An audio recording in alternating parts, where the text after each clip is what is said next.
Hey, what's up, guys? Wanted to go over this brief tutorial here showing you shot percentages. Just say I get into a range here and don't know how to easily calculate it. First thing I'm going to do is I'm going to put my tool here in pop-up view so I can easily toggle between the two. I'm going to activate my meshes. I'll go back to the shot here, and I'll try to put the top spin on like I did there. And kind of the idea is what percentage is this shot here?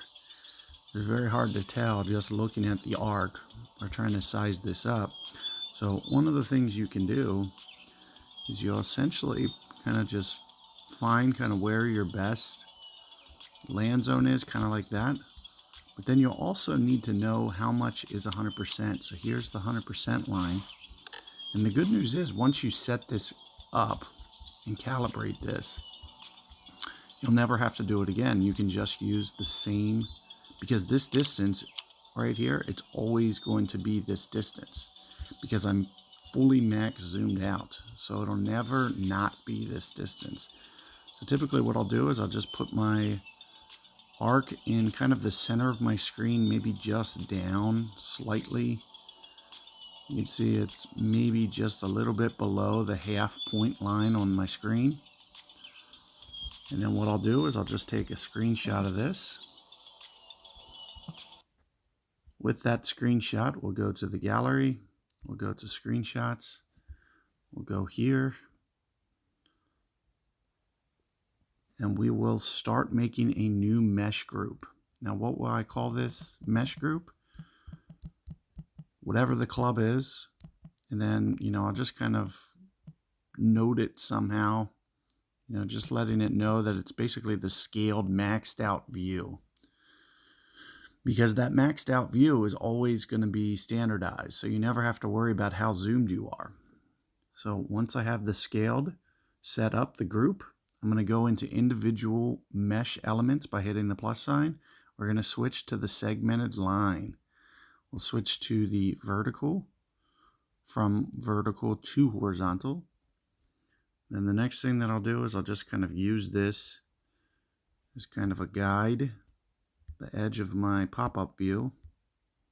Of course, you won't have to do it like this, but all that's going to do is just help me kind of get this alignment here right on the edge of my screen, somewhere around there. Then I can do similarly. I'm having trouble holding this down for some reason right now. I can do this for this edge as well.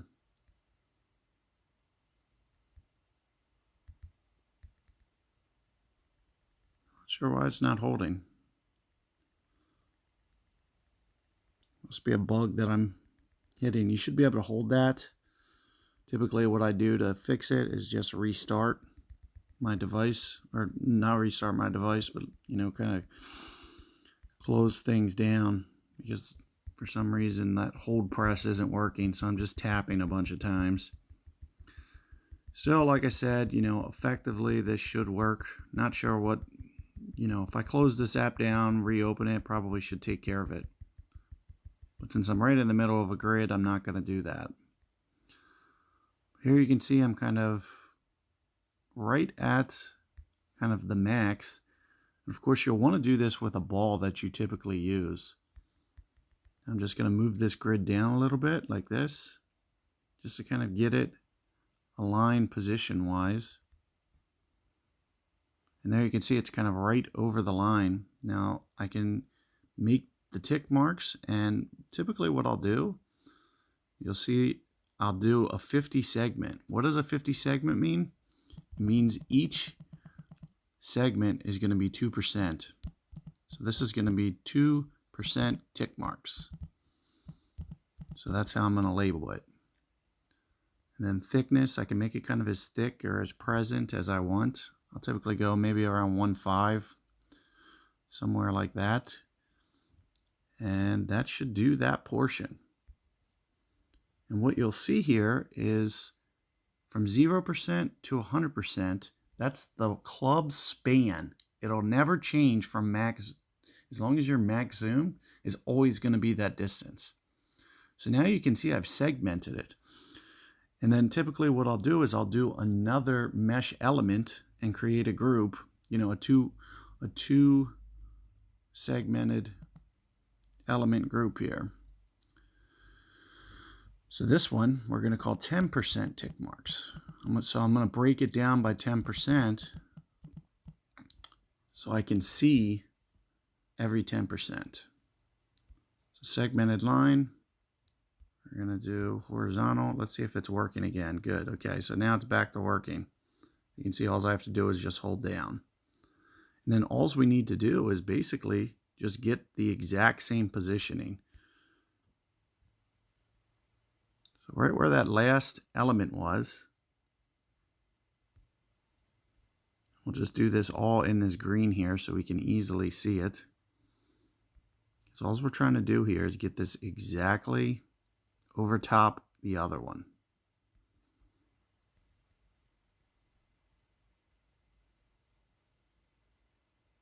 Like that.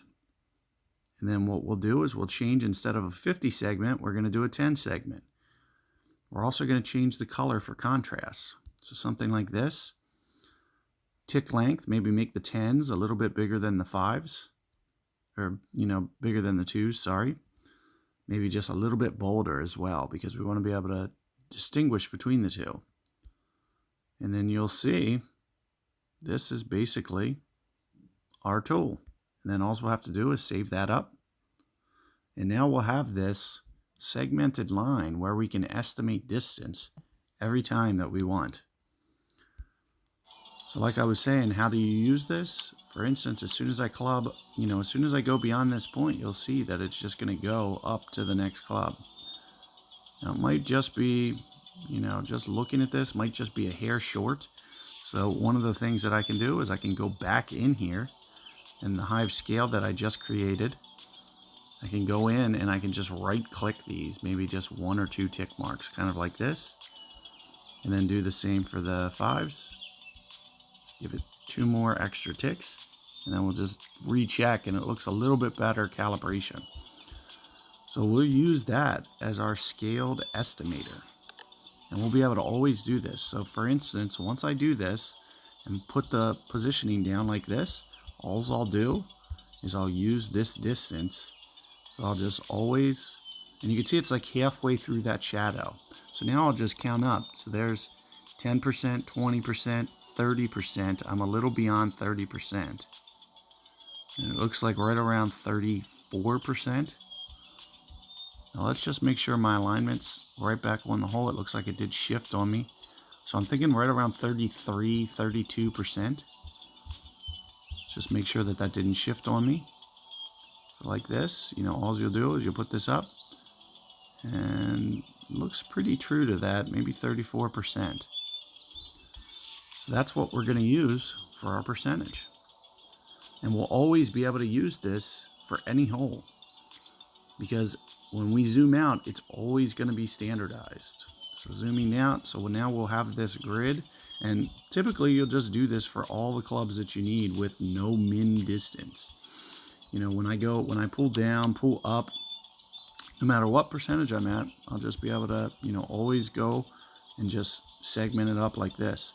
Since I know that it can never go outside this bounds from the max zoomed out position, it's never going to go beyond that. I'll be able to estimate percentage just based on where my land zone is. Keep in mind that it is where you're landing, not where the hole is. So never measure the hole. Measure where you're putting this down. We measured it to about 34%. So we'll do 5.3. We'll do 34%, and we'll go to wedge. We'll also use the top spin model. So instead of it being, since we are using full top spin, instead of 1.16, now all clubs don't have this, but if I was using full backspin, it would be a 1.1 adjustment.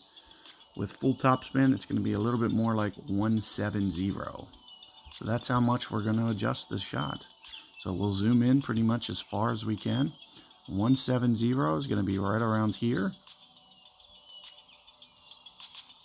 just be very careful with these pulls. Pretty tough to, you know, hit the exact marks that you're doing when you're so zoomed in.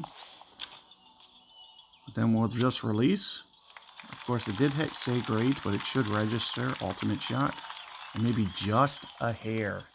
You know, I might have just one ever tick mark light on that. But as you can see, we're going to be able to get a lot more dialed with those, you know, and make it that much easier for getting the drops. So hopefully this is a helpful resource for you. Good luck out there. Let me know what you guys think in the comments. And hopefully this is gonna, you know, help you guys, because you won't want to be using the ring span. You can't set up a span for this club. So you'll have to, you know, find this better method for just estimating the slider percentage here. So good luck with that concept, guys, and see you guys next time. Take care.